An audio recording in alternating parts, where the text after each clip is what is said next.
Fala galera, tudo bem com vocês? Bem-vindos ao canal Jornada na História. Um lugar onde você aprende história de um jeito prático e fácil e te ajuda a alcançar o primeiro lugar naquele concurso, naquela prova que você quer tanto fazer e te ajuda a gostar de história e, para você que gosta, a descobrir novas coisas e desvendar mistérios. Galera, hoje vamos estar falando de um tema muito legal e bem interessante. E uma curiosidade, esse tema que nós vamos estar falando hoje é um tema que foi pedido nos comentários, que já faz um tempinho, que foi um dos primeiros vídeos daqui do canal. Então, galera, fiquem à vontade para falar nos comentários, no Instagram, no meu Twitter pessoal, porque aqui, galera, você tem o seu desejo realizado. Aqui nós damos atenção àqueles que nos seguem, tá bom? E galera, hoje vamos estar falando do tema a monarquia brasileira. Você conhece os monarcas que governaram o Brasil? Você sabe quais foram as suas ações? E galera, fique ligado, porque esse tema vai te ajudar a entender muita coisa. Então vamos nessa? Roda a vinheta.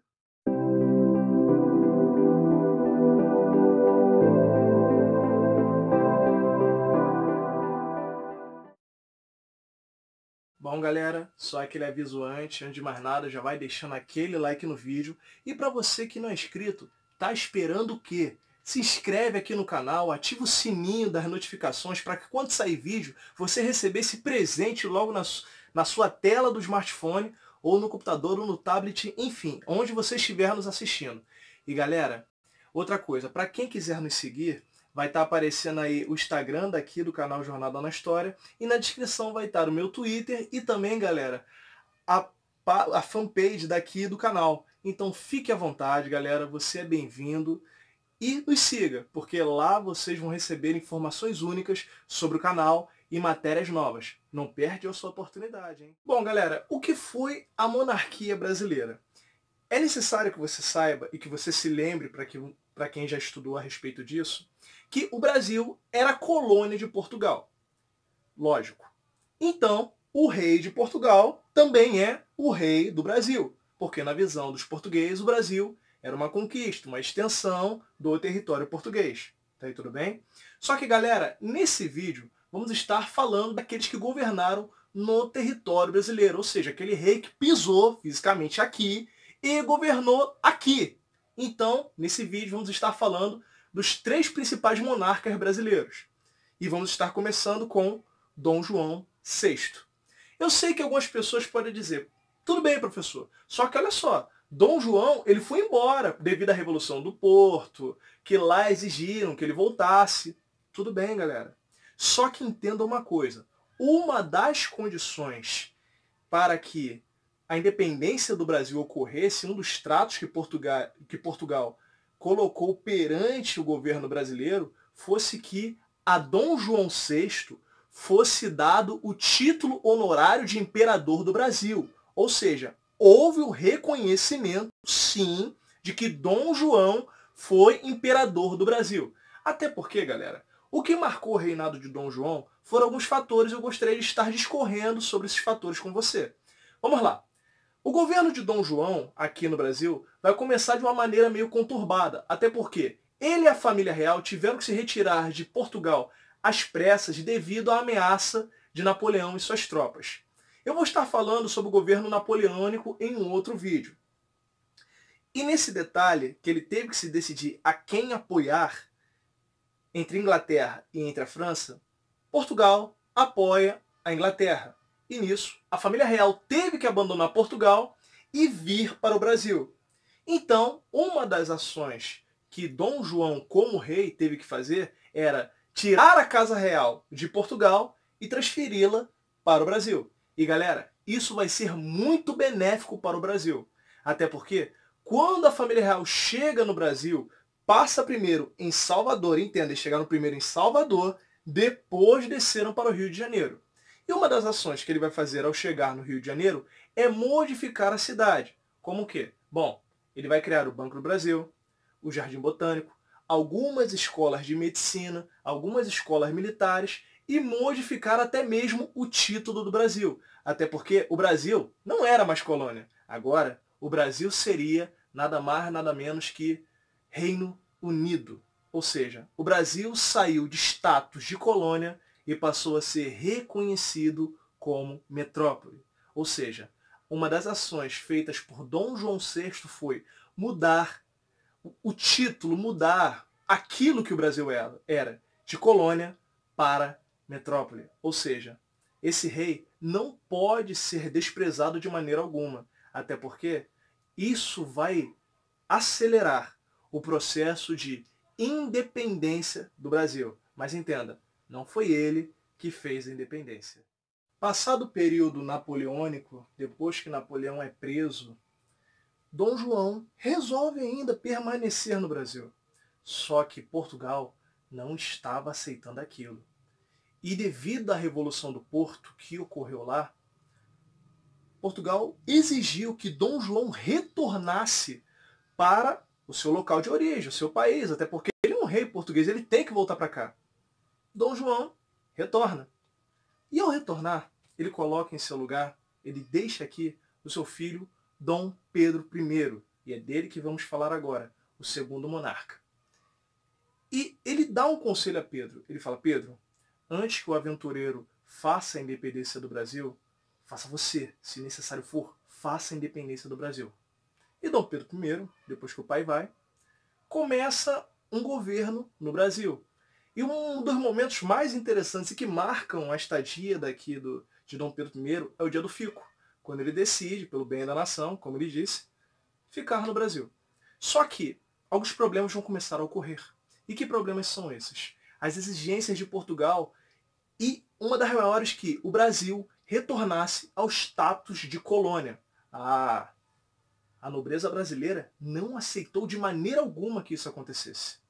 Dom Pedro, então, vendo a situação, vendo que tudo aquilo estava ocorrendo, decide proclamar a independência em 7 de setembro de 1822. E isso foi um marco histórico para o Brasil, principalmente um país da América do Sul. Uma colônia se desmantelando, se soltando das correntes que a ligavam à metrópole. Só que, como eu te falei, teve todo um trâmite para que fosse reconhecida a independência do Brasil. Só que o governo de Dom Pedro I, ao mesmo tempo que foi um governo libertador, houve a independência do Brasil, também foi um governo um pouco problemático. Até porque, gente, entenda uma coisa, os reis portugueses eram absolutistas, ou seja, Deus no céu, rei na terra. Então, eles não aceitavam de maneira alguma que algo estivesse acima deles. E quando começa o governo de Dom Pedro I, uma das coisas que vai ser feita, principalmente pela camada brasileira de políticos, vai ser a criação de uma Constituição. Eles levam a Constituição a Dom Pedro I. Só que ele pega a Constituição, rasga e cria uma. Instaura um poder. Nós temos 3 poderes, certo? Legislativo, executivo e judiciário. Só que no governo de Dom Pedro I vai ter mais um poder, que é o poder moderador, que está acima de todos esses poderes. Ou seja, o imperador tinha poder completo sobre todas as coisas no território brasileiro. Em seu governo vão ocorrer alguns conflitos no território brasileiro e também fora, conflitos internacionais. Só que também ocorrem algumas situações aqui dentro, como a Noite das Garrafadas, quando um partido português e um partido brasileiro vão bater de frente por causa de algumas decisões de Dom Pedro I. Porque uma hora ele montava um partido somente com portugueses, outra hora eles montavam um partido com brasileiros, então estava desagradando ambas as partes e criando um caos. Foi muita conturbação uma atrás da outra, problemas atrás de problemas no governo de Dom Pedro I. Tirando até que Dom Pedro I ele tinha uns problemas na sua vida pessoal. Não vou entrar no mérito. Se você quiser saber mais sobre isso, pesquise. Até que Dom Pedro I, vendo toda aquela situação, toma uma atitude interessante. Ele resolve abdicar do seu trono e deixar no lugar Dom Pedro de Alcântara, ou Dom Pedro II, que é o terceiro que nós vamos estar falando. Só que havia um problema. Ele era muito novo. Ele só tinha 5 anos de idade. E ele vai embora, deixando seu filho aqui. E até Dom Pedro II, que vai ser conhecido assim, poder governar pelo golpe da maioridade, o governo brasileiro vai ser governado por uma regência, que vai durar até o golpe da maioridade. Mas pense um pouco de como foi ter uma vida sem o pai e sem a mãe por perto, porque a mãe dele já não estava viva nesse tempo, que foi Dona Leopoldina. Imaginem como foi a vida de Dom Pedro II. Então, galera, o que marcou e o que foi o governo de Dom Pedro II? Galera, é uma coisa importante que vocês saibam, que Dom Pedro II ele é considerado um rei erudito, até porque ele era muito voltado para as questões científicas, um homem culto. E em seu governo, o Brasil teve modificações, um avanço tecnológico, de certa forma, até pela questão do café, o envolvimento com o Barão de Mauá, enfim. Só que, galera, uma das coisas que marcam o governo de Dom Pedro II são algumas situações, como conflitos internacionais e também problemas internos. E que também vai mexer no problema interno no Brasil. Como o quê? Simples.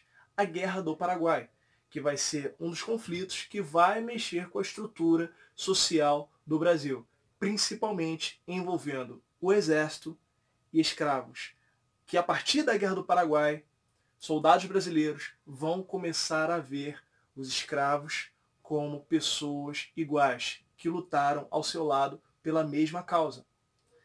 E dentro disso, você vai ter pessoas, já desde muito tempo, querendo o fim da escravidão negra, ou seja, a libertação dos escravos negros.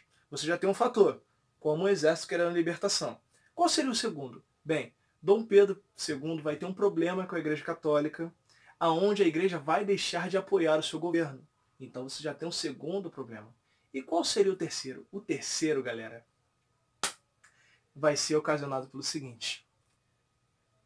Dom Pedro II tinha uma filha, Princesa Isabel. Eu já sei que você já está adivinhando o que eu vou dizer.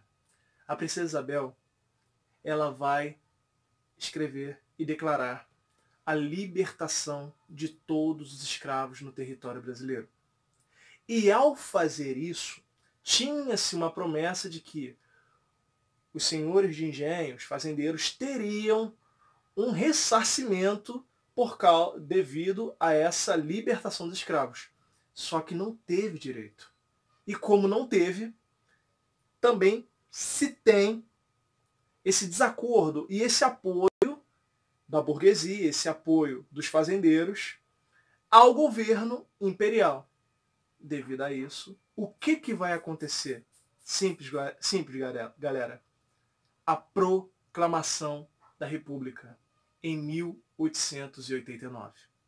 Ao proclamar a República no território brasileiro, estava chegando ao fim o governo de mais um monarca brasileiro, o governo de Dom Pedro II.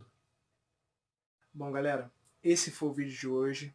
E outra coisa, escreve aí nos comentários alguma característica ou alguma coisa que ficou faltando aqui no vídeo que você acha que foi importante no governo desses monarcas. Galera, compartilhe esse vídeo, estude, pesquise. Vamos lá, vamos correr atrás porque o tempo não espera ninguém. E galera, eu queria convidar você para uma coisa. Estamos na campanha aqui no canal, #Rumo a 1000 inscritos. Vamos fazer o canal Jornada na História crescer. Vamos ampliar a família e tornar esse canal conhecido no Brasil e no mundo. E sabe como é que você faz isso? Simples.